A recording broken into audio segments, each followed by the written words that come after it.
La sangre no fue lo primero que cayó en el Senado aquella mañana. Fue el silencio, un silencio espeso, denso, que lo envolvió todo en el momento exacto en que Julio César cruzó las puertas del teatro de Pompeyo.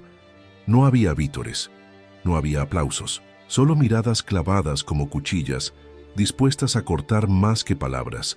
Julio César, el hombre que desafiaba a los dioses, el conquistador de la Galia, el general invencible, caminaba hacia su muerte. Sin saberlo, lo que no imaginaba era que los hombres que lo rodeaban, esos a los que había elevado, perdonado, enriquecido, lo estaban conduciendo al sacrificio como un cordero vestido de púrpura. Uno de ellos, Bruto, lo había llamado padre más de una vez, pero ese día lo llamaría otra cosa: tirano. No fue un crimen común, fue una ejecución pública, disfrazada de justicia, legitimada por una mentira tan poderosa como cualquier ejército romano, que César quería convertirse en rey, pero ¿realmente quería serlo? ¿O todo fue una gran jugada de ajedrez para detenerlo antes de que fuera imparable? Para entender por qué mataron a Julio César, hay que retroceder, hay que meterse en las entrañas de Roma, en las sombras del poder, donde la traición era solo otra forma de sobrevivir. Todo comenzó con una guerra y terminó con un cuchillo en el corazón. Julio César no era un político más, era un volcán, ambicioso, brillante, calculador, seductor. Cada paso que daba era un movimiento peligroso. Y Roma, una ciudad enferma de poder, olía esa ambición como los buitres huelen la carne podrida.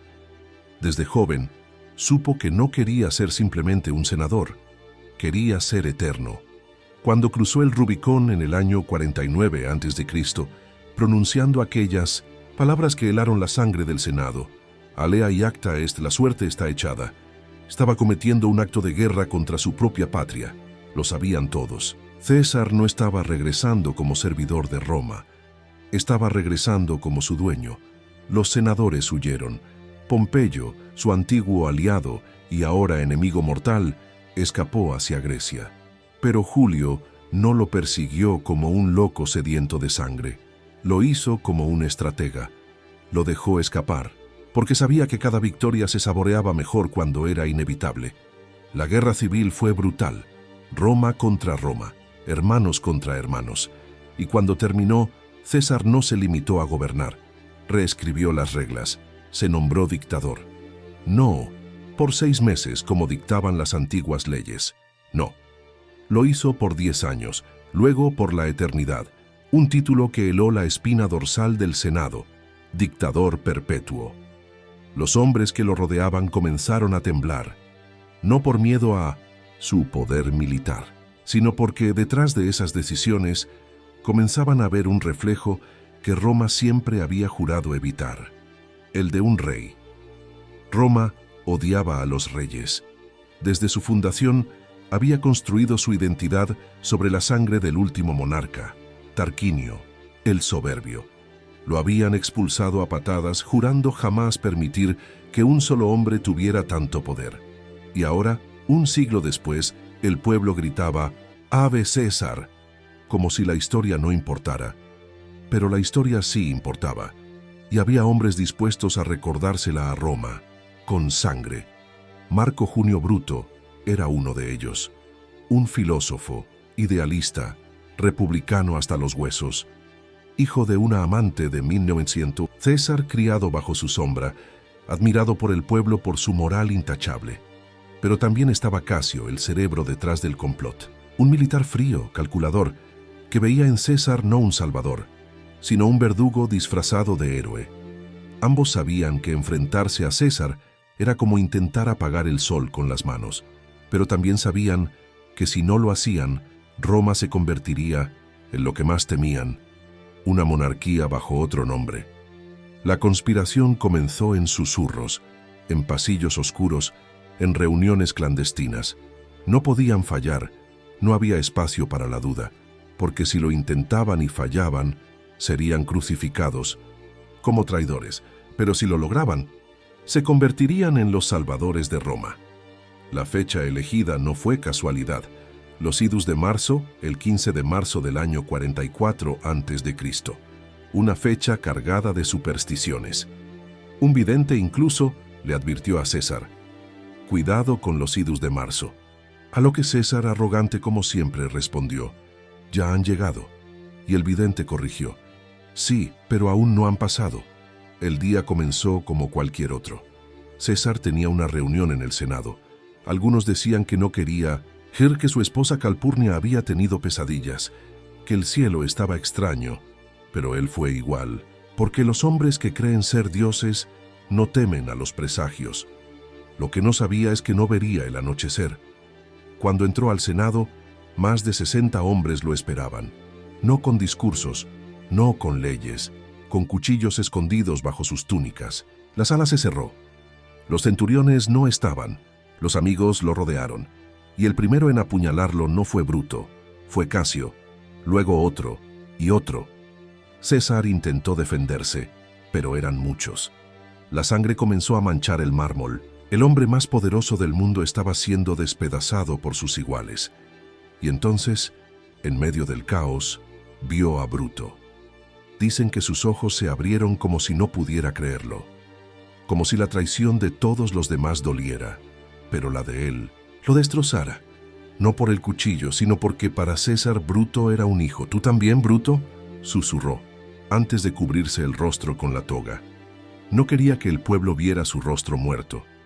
Quería morir como había vivido, con dignidad.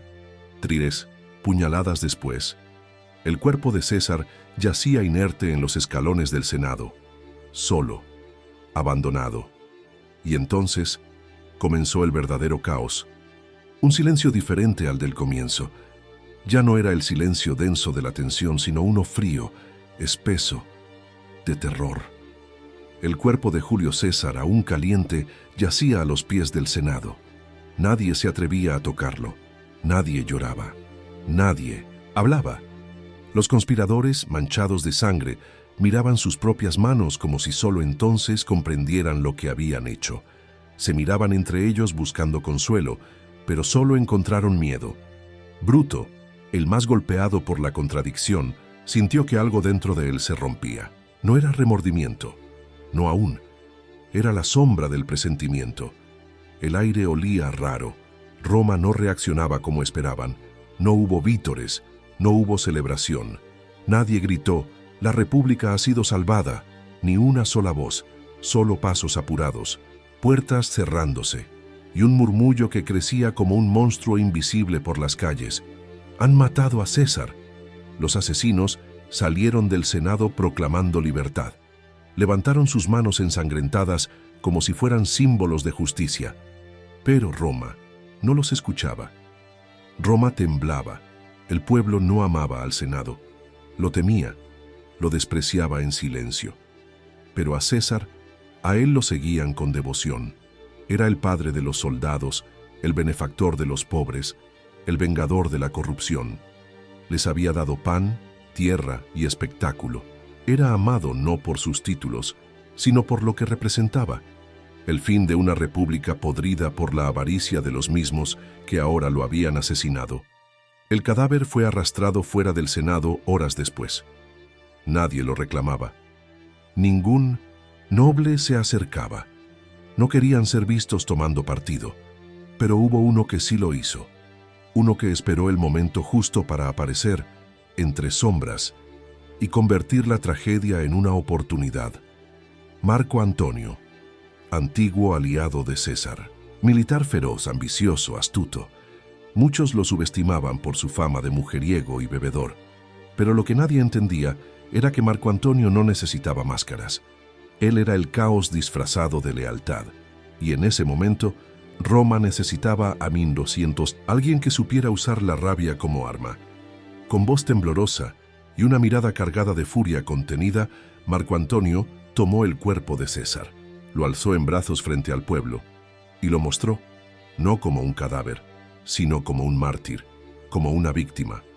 «Esto no fue justicia», gritó. «Esto fue un asesinato, un magnicidio cometido por cobardes que temen perder su poder». El pueblo comenzó a agitarse. No eran nobles, eran plebeyos, artesanos, campesinos, soldados retirados. todos los que debían su vida, su techo o su pan a las reformas de César, todos los que habían visto en él un Salvador. Y ahora su Salvador yacía muerto por obra de los mismos traidores que durante siglos los habían ignorado. Entonces vino el discurso. Ese discurso. Marco Antonio, sabiendo que las palabras eran más peligrosas que los cuchillos, pidió hablar en el funeral público, y ahí ante miles de romanos comenzó su verdadero plan. Amigos romanos, compatriotas, prestadme atención. Comenzó con una calma que era pura estrategia. Vengo a enterrar a César, no a alabarlo. Era teatro, pero teatro con filo. A cada frase construía un retrato de César no como un tirano, sino como un hombre, generoso, justo, amado. Y cada vez que mencionaba a Bruto o Casio, los llamaba hombres honorables, pero con un tono tan venenoso que esas palabras se transformaban en puñales. Aquí está el testamento de César, gritó en un punto, donde deja dinero para cada uno de ustedes, ciudadanos romanos, plata para el pueblo, jardines para el disfrute de todos. ¿Y quién lo mató? Bruto, Casio, hombres honorables. La muchedumbre enloqueció. El fuego nació como una chispa, pero no tardó en convertirse en un incendio. Las casas de los conspiradores fueron saqueadas. Algunos fueron linchados en las calles. Otros huyeron de Roma disfrazados, con el terror clavado en la espalda como la daga que ellos mismos habían empuñado contra César. La república, esa que decían haber salvado, estaba en ruinas. Bruto escapó hacia Grecia. Casio lo siguió. Creyeron que aún había esperanza, que podían reagrupar a los aliados del viejo Senado, que el pueblo olvidaría, que podrían reescribir la historia como héroes. Pero Roma ya no era la misma. Roma quería venganza, y Marco Antonio no estaba solo. Poco tiempo después surgió una figura inesperada. Un joven que muchos despreciaban al principio, delgado, de apariencia frágil, de rostro casi infantil, pero con una voluntad de hierro y una ambición heredada. Cayo Octavio Turino, sobrino nieto e hijo adoptivo de César. Tenía apenas 19 años, pero llevaba en la sangre el nombre más poderoso del mundo, Octaviano César. El testamento lo había nombrado heredero, no solo de la fortuna, sino del legado. Marco Antonio al principio lo despreció, lo vio como un niño, un estorbo, pero Octaviano era mucho más. En silencio, comenzó a formar su ejército, compró lealtades, ganó respeto, y en menos de un año se convirtió en una amenaza real. Ambos comprendieron que el enemigo común eran los asesinos de César. Así nació el segundo triunvirato, Marco Antonio, Octaviano y Lépido. Una alianza basada en la venganza, no en la confianza. No buscaban justicia, buscaban sangre. El Senado aprobó una lista negra, una de las más crueles y despiadadas de toda la historia romana, las proscripciones. Cientos de nombres fueron escritos. Políticos, comerciantes, nobles, incluso filósofos. Todos los que habían simpatizado con los conspiradores, todos condenados a muerte sin juicio, sus bienes confiscados, sus cabezas cortadas y exhibidas. Bruto y Casio sabían que el tiempo se agotaba. Reunieron un ejército en el este. Buscaron aliados entre los antiguos enemigos de César. Se prepararon para la última guerra, porque sabían que la única forma de limpiar su crimen era aplastando a los herederos del hombre que habían asesinado. La batalla final se avecinaba, y el mundo contenía la respiración. Roma ya no era una república, ya no era una democracia. Era un campo de batalla donde el pasado luchaba contra el futuro, y en medio de esa tormenta, el legado de César, aún desde la tumba, seguía cobrando vidas. Porque en Roma, la muerte nunca era el final. El calendario romano marcaba el año 42 a.C., pero para muchos, ese ya no era el tiempo de la República, era el tiempo de la venganza. La ciudad de Roma, aunque oficialmente aún hablaba de senadores, tribunos y cónsules, era gobernada por el miedo. La alianza entre Marco Antonio, Octaviano y Lépido se había convertido en una máquina de exterminio. Las proscripciones continuaban. A diario se colgaban cabezas en la rostra del foro como advertencias vivas a cualquiera que osara cuestionar al nuevo orden. Los nobles callaban, los pobres rezaban, y los soldados, ellos marchaban. Bruto y Casio sabían que Roma ya no era un terreno seguro. Sabían que habían perdido no solo el favor del pueblo, sino también el tiempo. La historia avanzaba, y si no actuaban pronto, serían borrados de ella como traidores sin gloria. En secreto, cruzaron el mar hacia el este. Grecia, Macedonia, Siria. Allí aún vivían los fantasmas del viejo poder senatorial, y con oro, discursos y promesas comenzaron a reunir legiones. En pocos meses, contaban con más de 80.000 soldados, viejos veteranos, enemigos de César, gobernadores exiliados. Una alianza incómoda, pero armada hasta los dientes. Su plan era simple: atraer a Marco Antonio y Octaviano lejos de Roma, hacia un campo abierto donde pudieran enfrentarlos sin la presión política, sin la rabia del pueblo, sin las multitudes que aún gritaban el nombre de César como si fuera un dios. Y Marco Antonio aceptó el reto. Siempre fue un hombre de guerra, no de pasillos. La sangre lo llamaba. El sonido de los estandartes, el choque de escudos, el olor del hierro, llevó consigo a Octaviano, a pesar de las tensiones crecientes entre ambos. La alianza que habían formado se sostenía por el odio compartido, no por la confianza. Octaviano lo sabía, Marco Antonio lo despreciaba. Lo veía como un niño arrogante, un político sin temple, pero subestimarlo sería su error más grande. Las legiones del triunvirato cruzaron el Adriático. Fue una marcha brutal, con escasez de recursos, enfermedades y motines. Pero cuando llegaron a Grecia, ambos ejércitos sabían que estaban por escribir el capítulo final de una tragedia iniciada con una puñalada en el Senado. La llanura elegida fue Filipos, un campo vasto, con colinas cubiertas de bosque y pantanos traicioneros. Bruto y Casio ocuparon las alturas, construyeron fortificaciones y esperaron. Sabían que tenían la ventaja del terreno, pero también sabían que Marco Antonio era impredecible, y no se equivocaron. El 3 de octubre del 42 a.C., la primera batalla de Filipos comenzó. Los ejércitos de ambos bandos chocaron como olas de hierro. No hubo discursos heroicos, solo gritos, sangre y muerte. Casio, atacado por la retaguardia, perdió contacto con Bruto.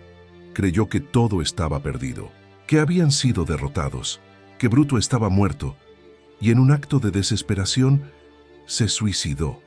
Sí, Casio, el cerebro de la conspiración, el más astuto de todos, murió por un error. Cuando Bruto lo encontró, su cuerpo ya estaba frío. Ese fue el comienzo del fin Bruto. Aunque aún tenía una posición fuerte, sabía que algo en el alma de su ejército se había quebrado. La moral se desangraba lentamente. El enemigo, aunque herido, tenía recursos, refuerzos y, lo más importante, el tiempo.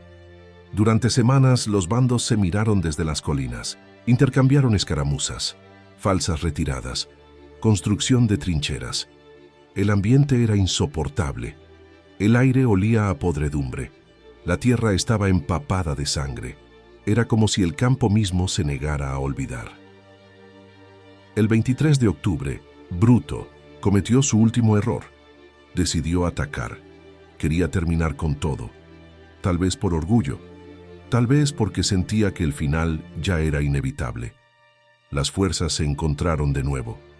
Pero esta vez, Octaviano y Marco Antonio estaban preparados. Habían estudiado cada movimiento, cada error del enemigo. La batalla fue un infierno.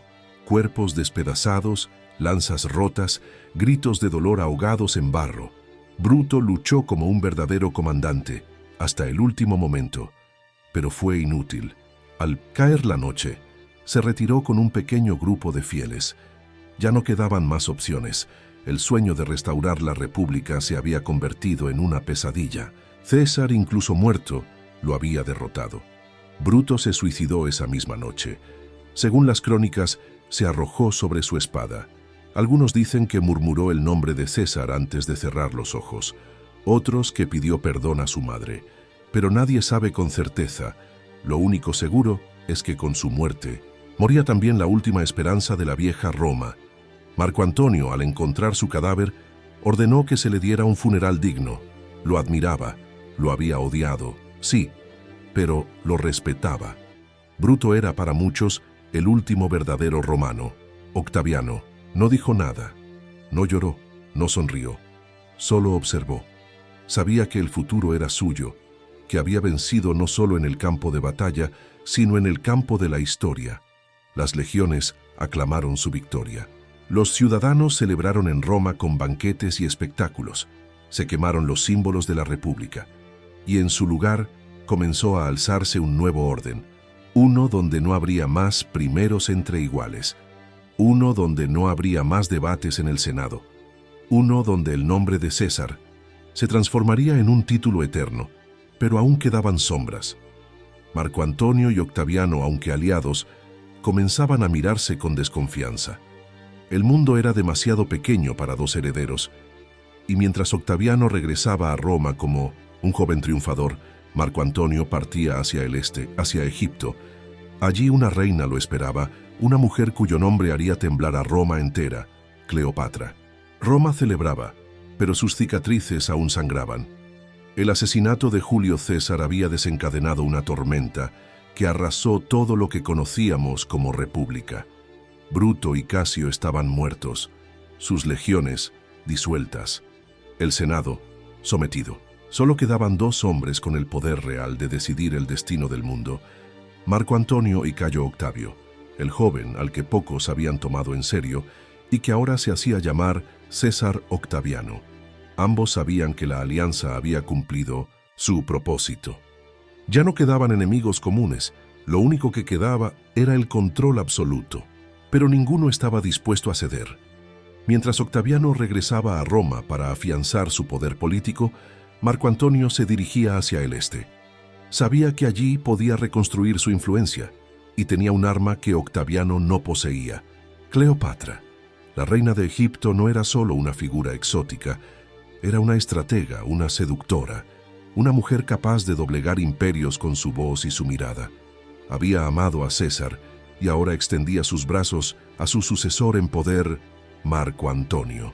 Su unión no fue solo romántica, sino militar.